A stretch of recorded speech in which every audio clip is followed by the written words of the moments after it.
श्री गुरु के चरणों में प्रणाम करती हूँ, मेरे प्रणाम को स्वीकार करी। मैया भवानी के चरणों में प्रणाम करती हूँ, मेरे प्रणाम को स्वीकार करी। देखी जा गुरु बहिना लोग सब गुरु बहिना लोग कंवरिया लेके बोल बम जाता। एगो गुरु बहिना का कहा तरी अपन पति देव से, अरे किंदा साइया घुघुर घंटी किंदा साइया कंवरिया किंदा साइया ना हमके बोल बम के साड़िया किंदा हो साइया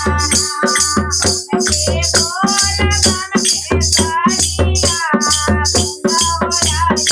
हमके बोल बम के साड़िया किंदा हो राजा हमके बोल बम के साड़िया किंदा हो राजा कहाँ मिले है घोघर घंटी कहाँ मिले कंवरिया कहाँ मिले है ना धनिया बोल बम के साड़िया कहाँ मिले है घोघर घंटी कहाँ मिले कंवरिया कहाँ मिले ना धनिया बोल बम के साड़िया धनिया बोल बम के साड़िया कहाँ हो मिले बोल बम के साड़िया बनारस मिले घोघर घंटी सुल्तानपुर मिले कंवरिया देवघर मिले ना साइया बोल बम के साड़िया देवघर मिले ना साइया बोल बम के साड़िया देवघर मिले साइया बोल बम के साड़िया देवघर मिले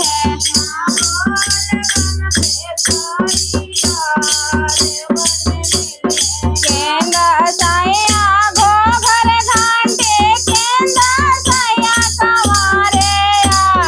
केंदा साइया ना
प्रेम से बोला शिव गुरु की जय, मैया पार्वती की जय, कति गणेश की जय।